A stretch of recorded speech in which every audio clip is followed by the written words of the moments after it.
Hello, everyone. It's Thursday, September the 29th. I'm not going to do this. I'm surely not going to celebrate, the fact that we've only have 4 deaths. But normally we would see this, on a Monday or Tuesday coming right out of the weekend. And maybe a lot of the deaths hadn't been reported or whatever like that. I hope to goodness that we keep these folks in prayer and reach out if you know them. But with all that being said, it's surely refreshing to not see 25, 18, and at times it was much, much, much greater than that. Please, though, keep these people and these families in your prayers. The 7,403rd death is a 56-year-old female from Marion County. The 7,404th death is a 60-year-old male from Kanawha County. The 7,405th death, a 94-year-old female from Taylor County. And the 7,406th death in West Virginia, a 92-year-old female from Putnam County. 7,406 deaths. And I know this will come up in a minute, but look at this map now. It's better. It's really better. Keep these folks in your prayers. We're getting better. This thing is a long ways from being over, but we're getting better. Active cases, 1,146. Positive cases in the last 24 hours, 403. That's good. New daily positivity rate, 6.24. That's good. Cumulative rate at 8.56. Recovered cases a little over 591,000. The number of folks hospitalized has dropped to 220. That's manageable. We want it to be 0, but it's manageable. 40 people in the ICU units and 13 on ventilators, and all of our counties are green and yellow that I just showed you. The Omicron booster is available to anyone over 12 years of age. Absolutely, please, please, please. Really, if you've been vaccinated, get that Omicron booster. The weather's going to get cold. We're going to end up inside a lot and everything. It's really, really, really important. Please get that booster shot. From the standpoint, and this is neat, from the standpoint of the 65 and olders, now we're at 92% that have received at least 1 shot. So that's good. That's really good. Just keeps getting a little better. It is absolute living proof to the fact that us being here and encouraging you has really made a big difference. And it's saved who knows how many lives. It could be hundreds, it could be thousands, but if it's one, it was surely worth all the effort by many, many times. The vaccine calculator will tell you information about when to get your next vaccine, when to get your booster shots and everything. The COVID vaccine info line is up on our website, the vaccine calculator, how you can get into the vaccine calculator and make it work for you. It's really simple. Just go on our line and figure it out. It's really easy. We have 85 outbreaks in our long-term care facilities, none in our church community. That's all good. 58 inmates and 26 staff cases. The Homeowners Assistance Program is still out there. It's still available to you. It's big, big, big money if we can get you qualified. It's for past due mortgage payments up to $15,000, past due utilities up to $2,500, past due insurance, property tax payments, and other housing costs that could be up to $5,000 more. You need to call us. You need to call us and see if we can get you qualified. Over and over, I've told you about giving blood. Check with your physician. It's really, really, really important and everything, and it's so meaningful to all of us. I'll be in Huntington at Heritage Station at 4 o'clock today, be talking about Amendment 2, trying to explain and educate and everything. There's so much about Amendment 2 that, frankly, we've just not been told. We've absolutely not been told. And so with all that being said, I don't want to see West Virginians make a terrible mistake to where we really, really are moving away from local control and putting all the control in Charleston. I've said it over and over, it's a big mistake.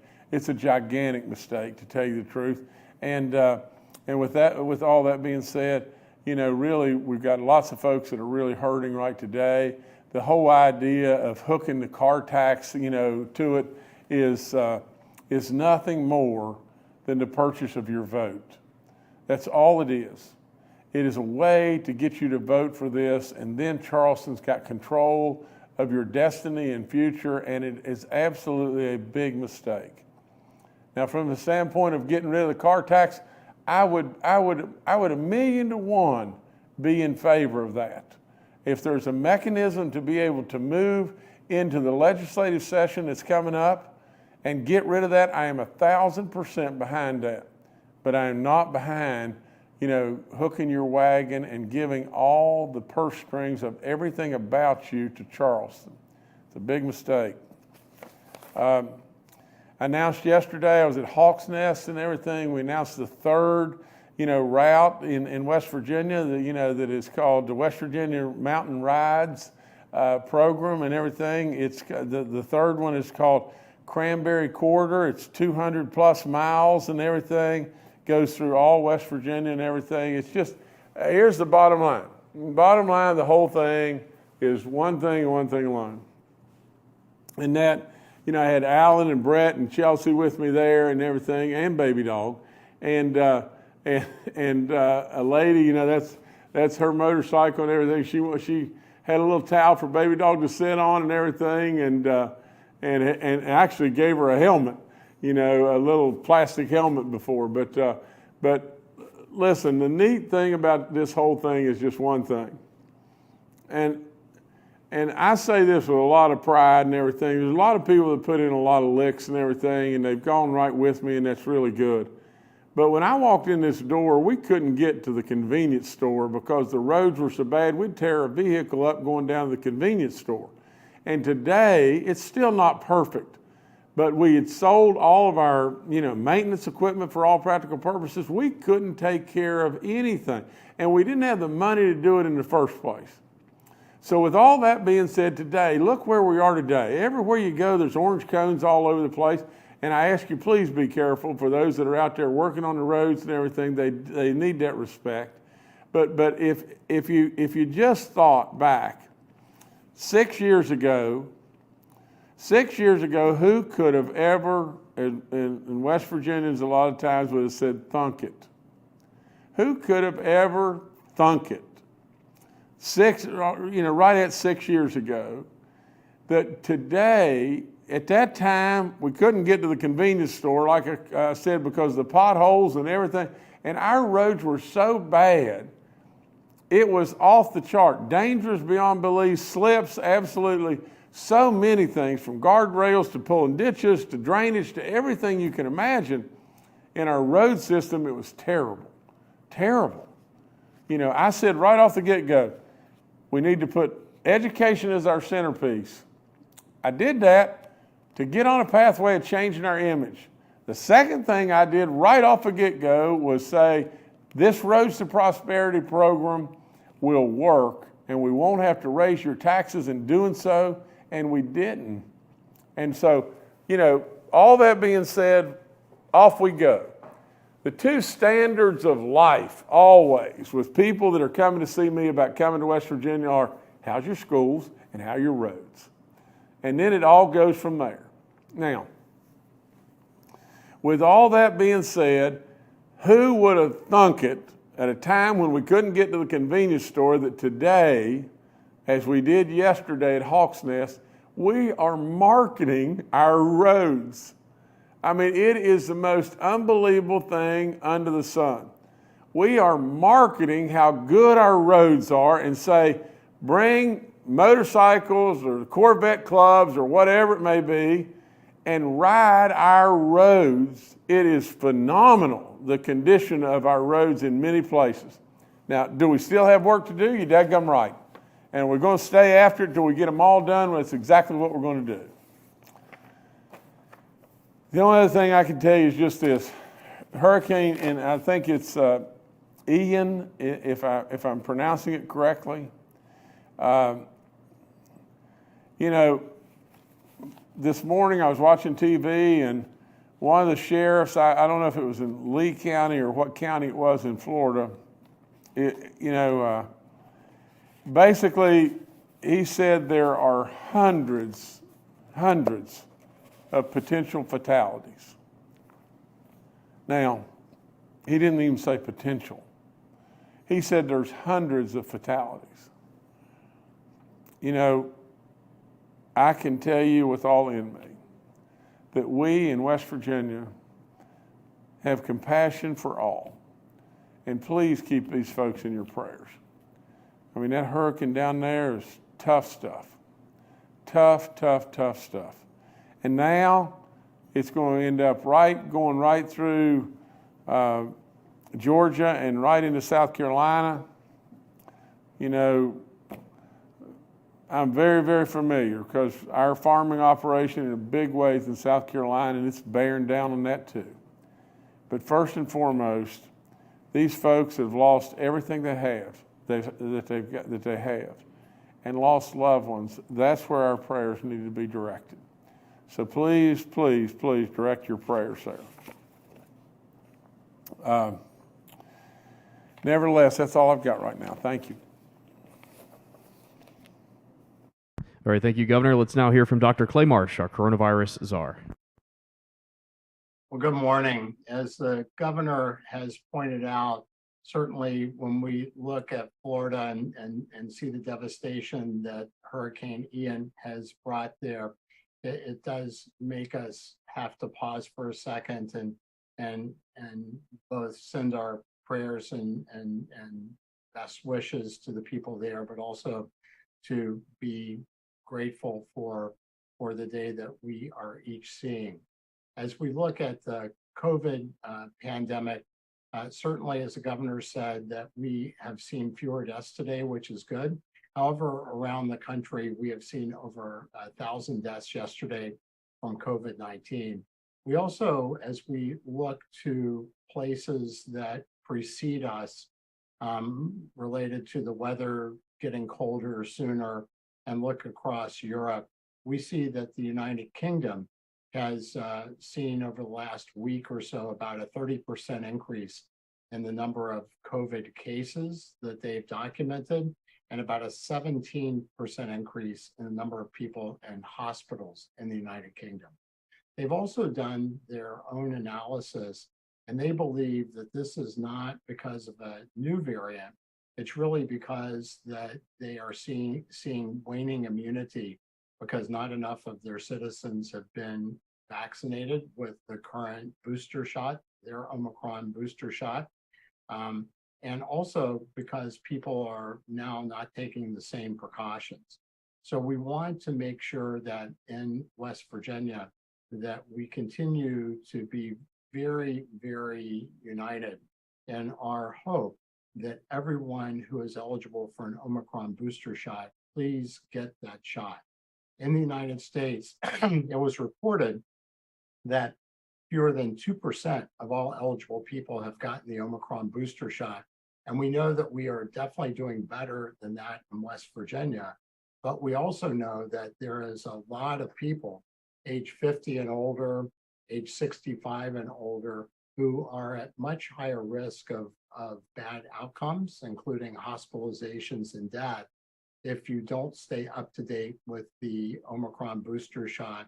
And then if you develop any symptoms, if you don't test yourself and get access to other life-saving treatments. We also know that the Omicron BA.5 variant, which is currently causing all the problems around the world, including ongoing problems in the US, is starting to give way to some other variants.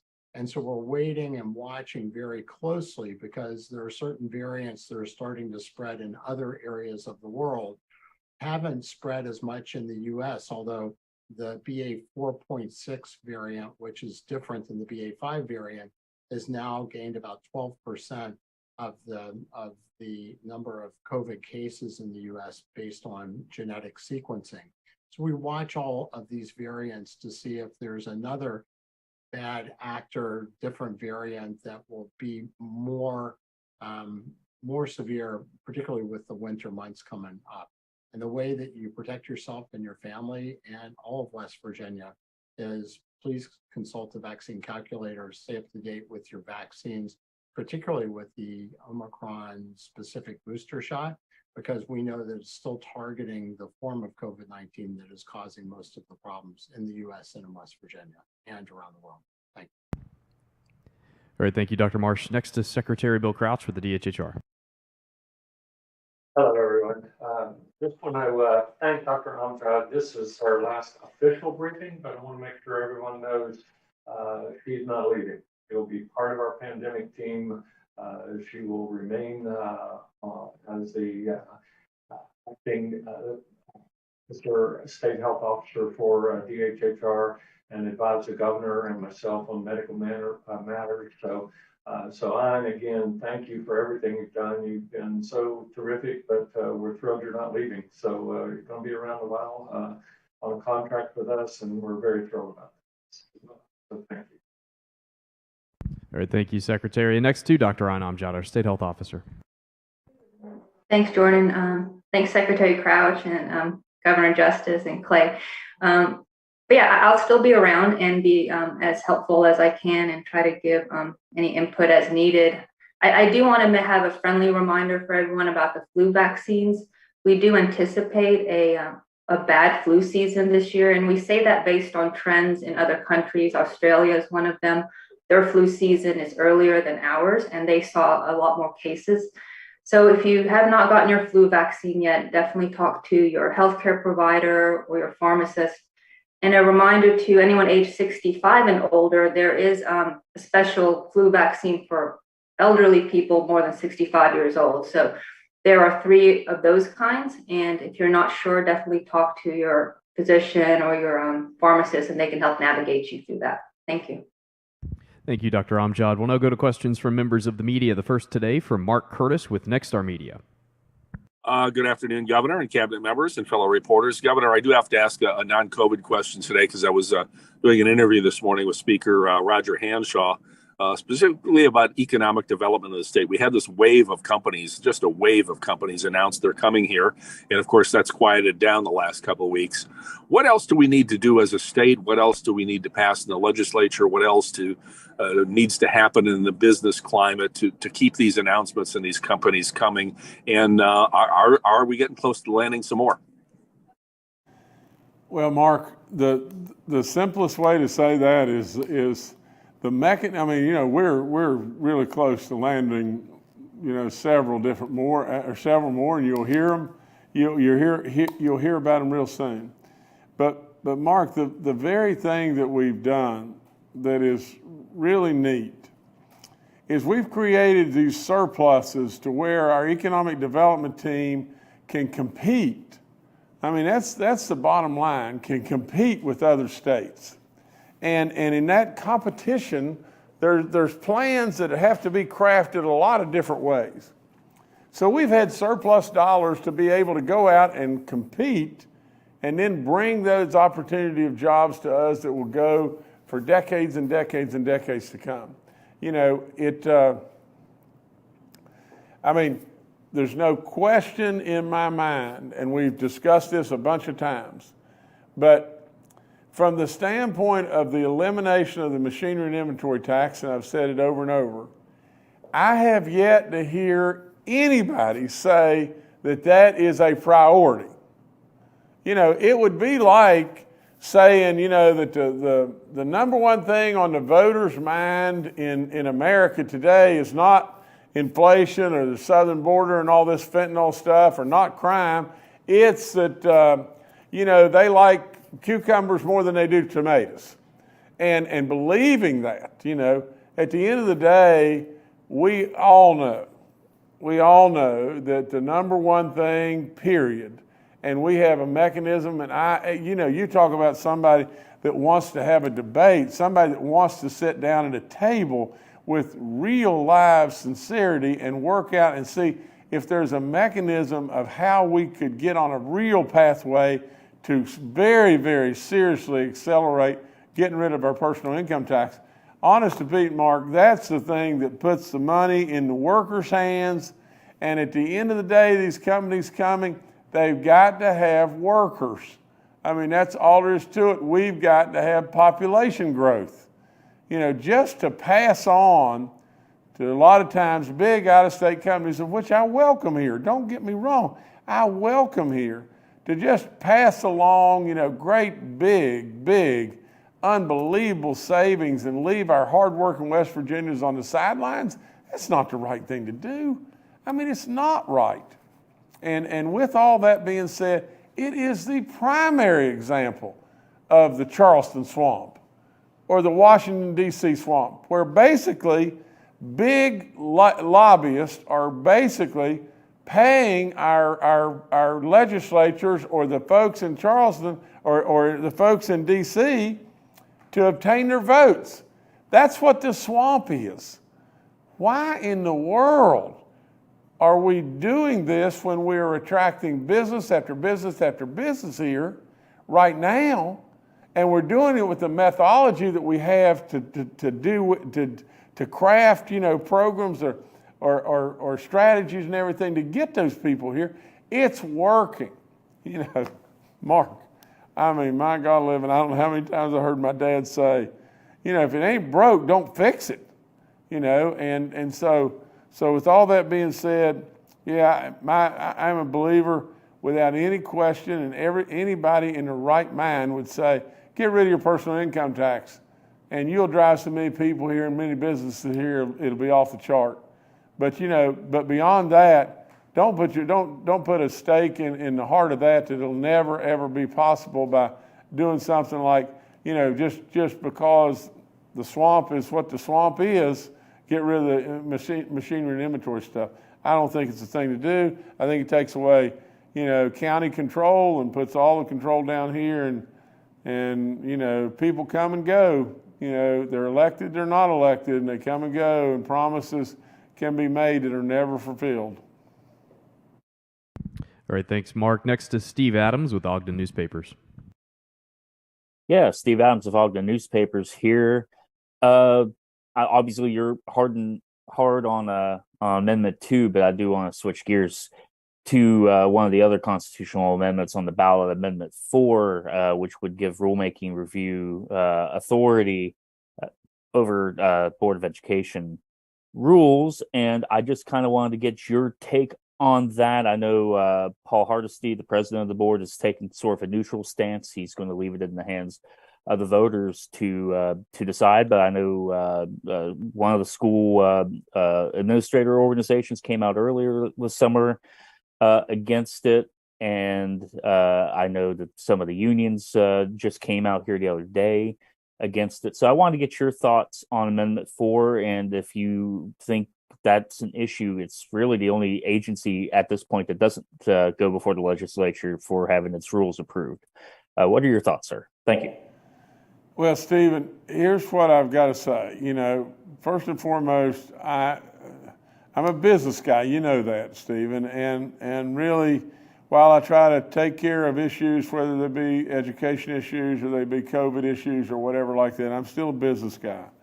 And I really believe that if the economics are right in the state, then there's all kinds of opportunities to do things for services and everything else under the sun. If the economics are wrong, no matter how much we'd like to do something, we can't do it. And then we get into a situation like we were before I ever got here, and that is cut, keep cutting. And before you know it, everybody in the world's leaving West Virginia, and the more they leave, you know, the more the holes just drags with us. From the standpoint of Amendment 4, I would say just this, you know, I really believe that we all need in this situation to really pull the rope together. You know, from the standpoint of the legislature working with the education department, the governor's office working with the legislature, the education department, everybody needs to get in this thing, whether it be legislature, Department of Ed, local boards, everybody needs to be really trying to pull this rope together. And that's about all I can say right now. And I know that's not, you know, a pinpoint answer and everything, but really on this one, that's where I'm gonna have to be for right now. All right, thanks, Steve. Next to Brad McElhenney with West Virginia Metro News. Hey, Governor, I also had intended to ask about Amendment 4. So much attention has been paid to Amendment 2, but Amendment 4 says that its purpose is to clarify that the rules and policies promulgated by the State Board of Education are subject to legislative review, approval, amendment, or rejection. Given your recent comments about the swamp and not necessarily trusting decision makers in Charleston, do you think that kind of oversight is necessary? Should it be in the Constitution, or is it overreach? Thank you. Well, Brad, here's the thing. I'm not saying that I do not trust the wisdom of the legislatures in Charleston. That's not what I'm saying. What I'm saying is the swamp is lobbyists that buy the favor of those legislatures for their votes. From the standpoint of the wisdom of the legislatures or their judgment, on many, many things, I'm lockstep. Now, from the standpoint of this situation, and that's why I would encourage everyone to have a great big kumbaya moment and work together to come up with the right answer here. The reason for that is just this, Brad. In some areas across the country, we've seen where educators have just ignored parents completely. And from that standpoint, do we need oversight? Yeah, you're daggum right. The bottom line is this whole thing is for children, for our kids. And in all honesty, in certain situations, education can be weaponized by those that believe way out thoughts and everything that we don't really have any intentions of believing that should be the things for our kids. So from my standpoint, I am trying to be as honest, as straightforward as I can possibly be. There are many instances that really we have an overreach from the side of education, and we need some guidance maybe that the legislature could be providing, or a mechanism that the legislature could be providing on top of all that. The bottom line to everything, in my opinion, is one thing alone: pull the rope together. Everybody pulling the rope together. That'll get us across the finish line in the right way. All right, thanks, Brad. Next to Charles Young with WV News. Hi, this is Charles Young with WV News. Governor, I wanted to go back to what you said about the hurricane. At this point, are there any plans for the state to assist with response efforts by sending manpower or equipment? Thank you. Charles, I wrote down right here that I have directed the National Guard to provide any kind of support that they can possibly do. Absolutely, I've directed them to be able to help in any way they possibly can. And I also wrote down right here just a second ago that, we all know what a 1 to 3 inch rain can cause. Can you imagine places getting 24 inches of rain? It's tough. It's really tough. Governor DeSantis and all those down there, well, I want you to know you got real buddies here in West Virginia, and any way we can come to help, we'll come. All right, thanks, Charles. Mark, did you have a question regarding the hurricane as well? Yeah, I'd like to follow up on Charles' question, Governor, because our forecast models are showing anywhere from 2 to 5 inches of rain, perhaps beginning Saturday evening into Sunday morning here. And you're right, we all know what that amount of rain in a short period of time can do with our flooding and everything else. Aside from the National Guard, what other things are you going to do in terms of trying to coordinate the local county's response and help with that? And just give us a sense of the fact that you're going to have staff on hand on Saturday and Sunday. I know it's a weekend, but this thing's coming our way. It won't be a hurricane or tropical storm by then, but it has the potential to dump a whole lot of rain upon the mountain state. Mark, we're all over this. We're watching it like crazy and everything, and really, we don't need to worry about wind in a hurricane in the state of West Virginia. Now, we've had some derechos, we had some bad wind events, that's for sure. But when it really boils right down to it, 3 to 5 inches of rain in this state with our mountains and the situation the way it is would would be a real catastrophic problem. And so we all know that. We're on it. You know, all the emergency management officials are working it like crazy right now. And everybody's watching, and it's a big deal. It's all there is to it, big deal. All right, thanks, Mark. Governor, I'll turn it back to you. Like I said, the notes I made is how I've directed our National Guard to be able to help any way that they can with what's going on down there for those folks, and those folks surely jump in and help us when things get tough here. We want to always be on standby to be able to help them. At the end of the day, this great country that we live in, provides lots and lots of opportunities, lots of goodness, and we should all be joining hands and all try to run across that finish line all the time together. From the standpoint where we will be watching, and we'll watch like crazy, this thing is a monster in itself, and so we got to really be on our toes. And from the standpoint of Dr. Amjad, I know I'm not going to sit around and say that we hate like crazy she's leaving, because at the end of the day, I am so delighted that she's going to go on and be able to do work in her practice that she misses and she wants to do. But I would say, it would be catastrophic if she were leaving and that was it, but that's not happening. She's going to be here for us, and I hope and pray she's going to be here for us for a long time to come. She is an absolute superstar, and I love her to death, and I just think the blooming world of all that she does. She's a cool head in the midst of a lot of fire and everything. So, Dr. Amjad, sure, we'll miss you a little bit, but at the same time, you being here makes the miss and go away, and we're happy for you in all that you do. You're really a superstar. You've honestly saved so many lives and done so much goodness that I can never thank you enough. That's all I've got right now. Thank y'all.